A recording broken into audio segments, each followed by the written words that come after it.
Hallo zusammen und willkommen zu diesem Video.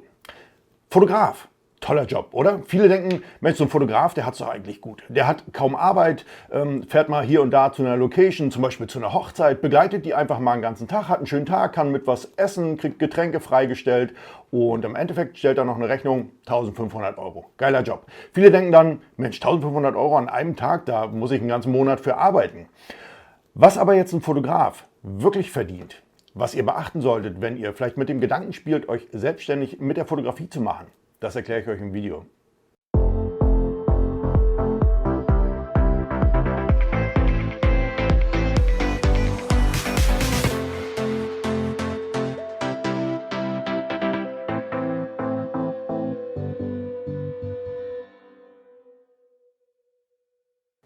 Tja, so ein Fotograf, was verdient denn so ein Fotograf jetzt eigentlich wirklich?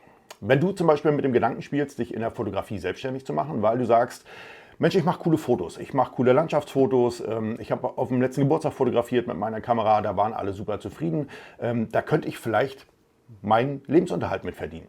Dann solltest du natürlich von Anfang an dir erstmal überlegen, in welchem Bereich möchtest du dich in der Fotografie selbstständig machen. Denn da gibt es große Unterschiede.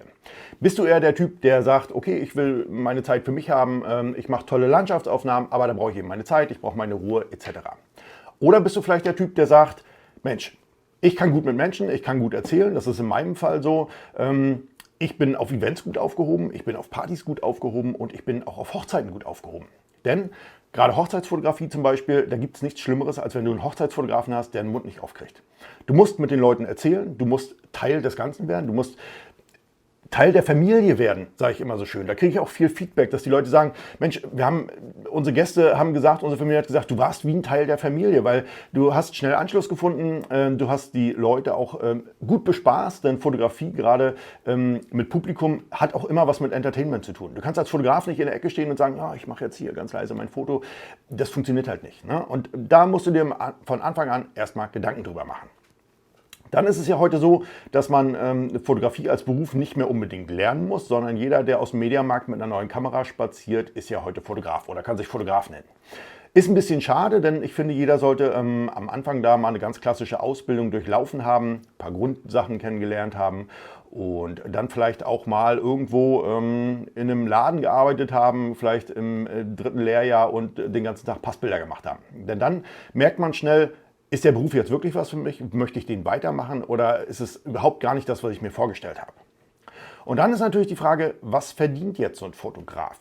Viele haben ja da immense Vorstellungen. Das finde ich immer sehr lustig, zum Beispiel die Gegensätze, wenn du ein Vorgespräch führst. Du hast zum Beispiel ein Brautpaar-Shooting, eine Hochzeitsbegleitung und das Brautpaar ist bei dir zum Vorgespräch und sie schildern dir, erklären dir ihre Wünsche und die sind oft sehr umfangreich und du nennst dann einen Preis. Dann sagen die, boah, so teuer? Wenn du aber auf einer Veranstaltung bist und dich spricht jemand an von den Gästen und sagt, du bist Fotograf, machst du das hauptberuflich? Und du sagst dann ja, oh, kann man davon leben? Das finde ich immer so die krassen Gegensätze, wo eigentlich zwei Welten aufeinander prallen. Also, was verdient jetzt so ein Fotograf? Wenn du normal als angestellter Fotograf irgendwo arbeitest, dann wirst du mit Sicherheit ein Bruttogehalt im Monat, je nach Region, wo du lebst, zwischen 1.800 und 3.000 Euro brutto haben. Das sind so die Margen, in denen sich das Ganze bewegt. Jetzt kann man natürlich sagen, okay, wer als Fotograf vielleicht schon mal in so einem Studio gearbeitet hat, als Angestellter wird merken, dass das ziemlich eintönig werden kann. Manchmal verbringst du wirklich Tage damit, nur irgendwelche Pass- oder Bewerbungsfotos zu machen und dann sagst du dir, das habe ich mir als Fotograf aber irgendwie anders vorgestellt. Das heißt, jetzt kommt schnell der Gedanke auf, ich könnte mich damit selbstständig machen. Und nicht nur für Leute, die Fotografie gelernt haben, auch, wie gesagt, Leute, die zu Hause sind, vielleicht Hobby sehr gerne und vielleicht auch sehr gut fotografieren, stellen sich da die Frage, kann ich mich damit selbstständig machen? Funktioniert das? Kann ich meinen Lebensunterhalt damit bestreiten? Und da wird es interessant, weil viele hier leider zu kurzfristig und auch nicht bis zu Ende denken. Nehmen wir mal das Beispiel einer Hochzeitsfotografie. Das Brautpaar kommt zu dir und du sagst als Hochzeitsfotograf, mindestens die Stunde sollte ich 100 Euro fotografieren. Das musst du dir selber sagen. Das sagst du nicht dem Brautpaar, das musst du dir selber sagen.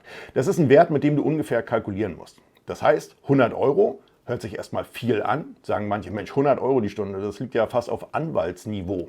Aber das Ganze relativiert sich natürlich nachher. Gucken wir uns jetzt mal so eine Stunde Hochzeitsfotografie an. Zu einer Stunde Hochzeitsfotografie kann ich dir sagen, kommen im Endeffekt nochmal mindestens 2 bis 3 Stunden Nach- und Vorarbeit dazu. Was ist Nach- und Vorarbeit? Du hast ein Angebot ausgeschrieben, der Kunde schreibt dich an, du hast E-Mail-Verkehr mit dem. Ihr schreibt hin und her. Nimm Zeit in Anspruch. Manchmal sind es 2, 3 E-Mails, bis das alles so passt, bis der Kunde alles dir geschrieben hat, was er möchte und du ein Angebot unterbreiten kannst. Dann geht es in der Regel weiter, du führst ein Telefonat. Das bleibt vielleicht nicht bei einem Telefonat. Ein ausführliches Beratungsgespräch schon mal am Telefon, halbe Stunde, dreiviertel Stunde, überhaupt gar kein Problem. Und dann kommt es in der Regel noch zu einem persönlichen Vorgespräch. Bei mir zum Beispiel, Vorgespräch, nehme ich mir gerne Zeit, circa eine Stunde. Könnt ihr mindestens rechnen. Wenn der Kunde zu euch kommt, nicht ihr zu ihm fahren müsst, dann kommt natürlich noch Zeit dazu. Dann fängt es an, du musst dich vorbereiten. Hochzeit steht an, morgen ist die Hochzeit, du fängst heute an. Du musst Akkus laden, du musst dir einen Rucksack packen. Das sind alles Zeiten, Vorbereitungszeiten, die du mit reinrechnen musst. Dann fährst du hin, du machst deine Hochzeit, fotografierst alles, ist ein super Tag, du fährst zurück. Dann fängt es an. Du musst deine Karte, die Fotos erstmal sichern auf Festplatten. Am besten, so mache ich es immer, auf 2 verschiedene Festplatten. Falls wirklich mal einen Arsch hoch macht, dann hast du einmal die Dateien nochmal zusätzlich gesichert. Dann fängst du an. Tagesbegleitung, Hochzeit, überhaupt gar kein Problem. 3.000, 4.000 Fotos, überhaupt gar kein Problem. Da fängst du natürlich an vorzusortieren. Du übergibst ja an die Kunden keine 4.000 Fotos, ist auch Blödsinn, sondern du hast natürlich in gewissen Situationen mehr Fotos gemacht, als man natürlich braucht, um eben dir die besten raussuchen zu können. Das heißt, du sortierst Fotos vor, final und dann fängst du an, sie zu bearbeiten. Und je nachdem, was mit dem Kunden noch vereinbart ist, gibt es noch eine Beauty-Retusche, es gibt noch irgendwelche Sachen werden rausretuschiert und so weiter und so fort. Dann stellst du vielleicht das Ganze in eine Online-Galerie, ist auch Upload-Zeit, du musst das alles einrichten und so weiter und so fort. Es gibt mit dem Kunden noch ein Nachgespräch, der kommt vielleicht zu dir ins Studio. Oder du fährst zum Kunden hin, ihr guckt nochmal die Bilder durch etc. Und im Nachhinein wird es immer nochmal die eine oder andere Frage geben. Noch ein Foto, was nicht gefällt, wo man sagt, na, kannst du da vielleicht nochmal eine Hautretusche machen oder so. Und daraus ergeben sich dann quasi aus einer Stunde Fotografie mindestens 3, vielleicht lieber 4 Stunden, die eigentlich Arbeit dahinter stecken. Und wenn ich jetzt meine 100 Euro schon mal dadurch teile, dann ist es schon mal nicht mal so viel. Und was viele natürlich vergessen, gerade wenn sie anfangen, sich selbstständig zu machen oder auch die Überlegung der Selbstständigkeit, was stecken für Kosten dahinter? So wie du ein Gewerbe als Fotograf angemeldet hast, melden sich Vereine, Institutionen bei dir, von denen hast du noch nie was gehört. Im Vorfeld vielleicht. Handwerksrolle, IHK, was auch immer. Und die wollen alle einen Beitrag haben. Das ist auf einen Monat vielleicht nicht viel, summiert sich aber. Dann brauchst du eine Versicherung. Du brauchst Ausrüstung, die kostet viel Geld. Viele haben es vielleicht nicht, nehmen vielleicht erstmal einen Kredit auf, müssen noch eine Rate abstottern dann dafür. Und. Da kommen ein Haufen Kosten mal zu und nicht zu vergessen Steuer. Das bricht vielen nach dem ersten Jahr auch das Genick. Das habe ich selber schon erlebt, dass sich Fotografen gehabt haben, die haben dann gesagt, ach, der und der Stundenlohn, der reicht mir. Ich habe super viele Aufträge und nach dem ersten Jahr, nach 1,5 Jahren, ist dann die Steuererklärung abgegeben worden und plötzlich kommt eine fette Forderung vom Finanzamt, Umsatzsteuer zum Beispiel, weil du über Betrag X, über Betrag des Kleinunternehmer warst. Und dann stehen sie da, können sie zumachen, weil sie können es nicht bezahlen. Und beim Finanzamt eine Ratenzahlung auszuhandeln, wer das geschafft hat, Respekt. Kriegst du eigentlich nicht. Denn das Finanzamt ist in der Regel so, dass sie sagen, das ist unser Geld, das wir weglegen müssen. Als Unternehmer musst du das wissen, so fit musst du sein. Das heißt, wenn ich jetzt von meinen 100 Euro mal alle Kosten, die so nebenbei anfallen, die ich habe für Auto, für Versicherungen, für Rentenvorsorge etc., da bin ich bei mindestens 40%, mindestens, die davon abgehen, von den 100 Euro. Bleiben also als Stundensatz, den ich vor Ort bin, 60 Euro übrig. Jetzt nehmen wir das mal 3, haben wir 3 Stunden, dann reduzieren wir das Ganze nochmal, dann sind wir bei 20 Euro Stundenlohn. Denn das musst du mit einrechnen, das ist quasi die Stunde, da hast du eigentlich nur 20 Euro, denn du hast ja hinten dran noch und vorneweg die Vor- und Nacharbeit. 20 Euro sagt man jetzt, boah, ist auch gar nicht so schlecht. Aber du darfst nicht vergessen, dass du nicht jeden Tag arbeiten wirst. Ich nehme mal wieder das Beispiel Hochzeitsfotografie. Dann werden sich in der Regel deine Arbeitstage auf Freitag, Samstag beschränken. Auch mal in der Woche, in der Hochsaison, das ist gar keine Frage.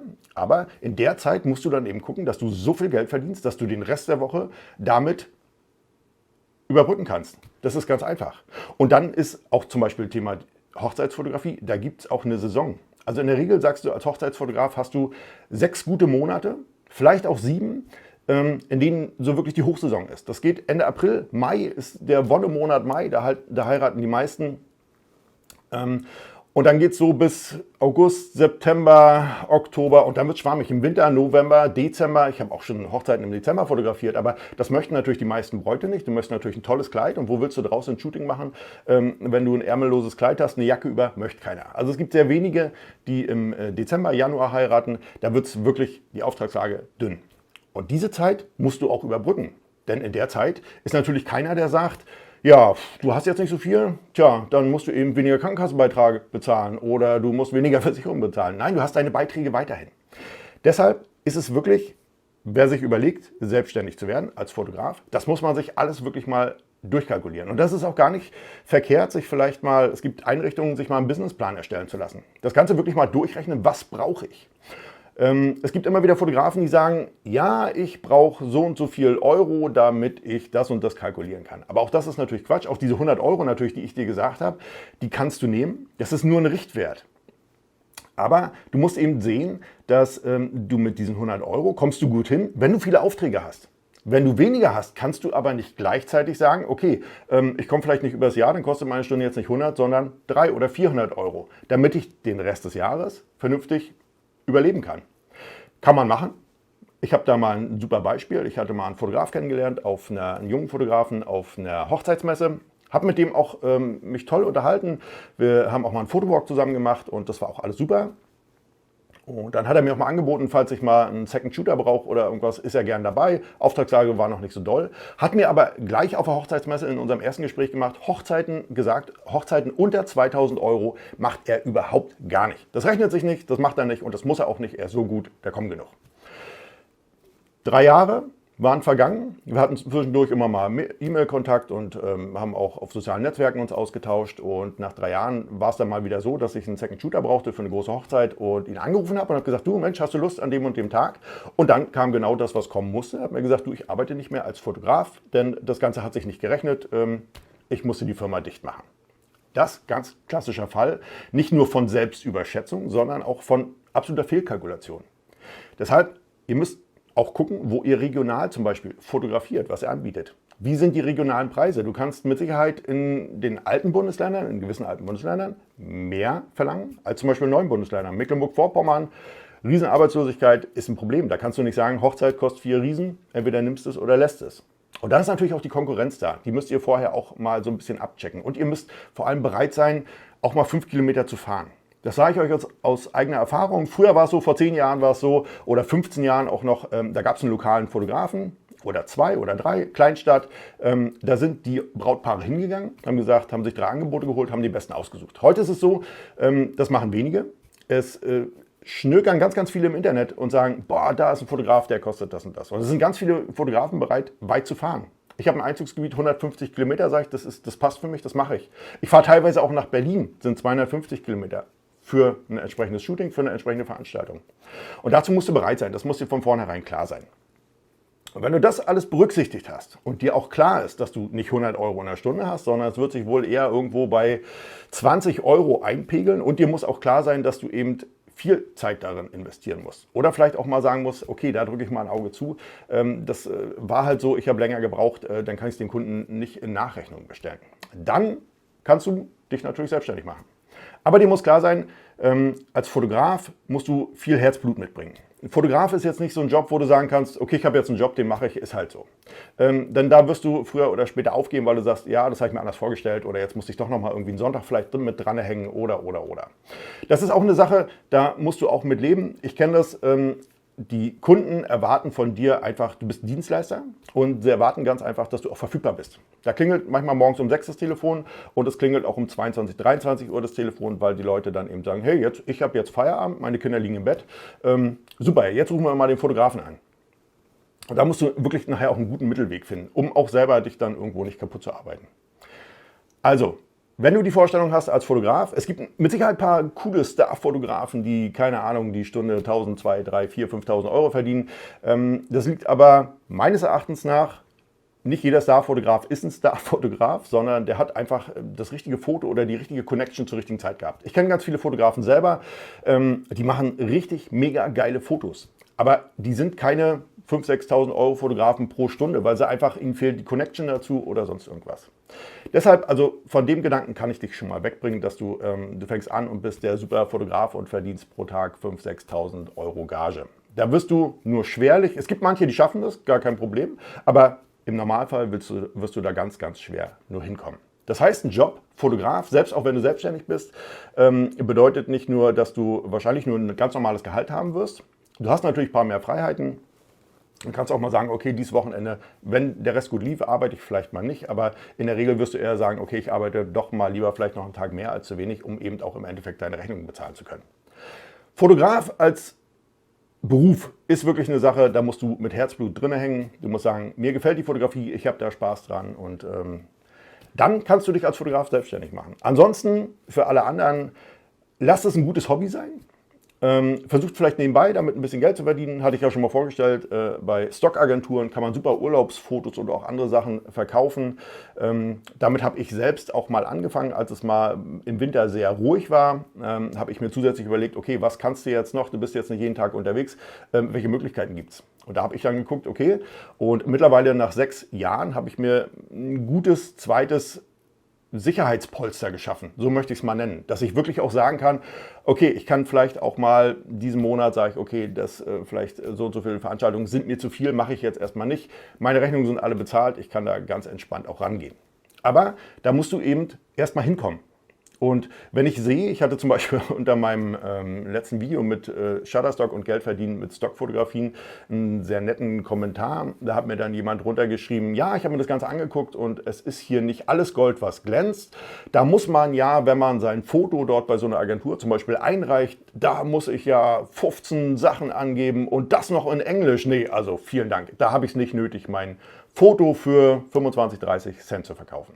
Und das ist genau die falsche Einstellung. Da kannst du als Fotograf gleich mit aufhören, denn genau das ist es, wo du Herzblut reinstecken musst. Und du musst vielleicht auch mal sagen, okay, die Zeiten, wo du ein Foto gemacht hast, ein High-Life-Foto und jetzt kam und du bist zum Hochglanzmagazin gegangen und hast gesagt, wow, ich habe das und das Foto und die zahlen dir dafür 500, 600.000 oder 2.000 Euro, die sind einfach vorbei.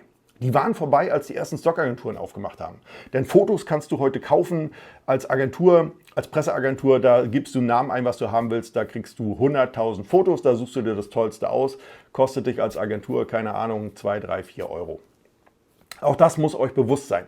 Auftragsarbeit ist schwierig geworden als Fotograf durch diese Stockfotografie. Da muss man eben selber für sich entscheiden, steige ich da vielleicht mit ein?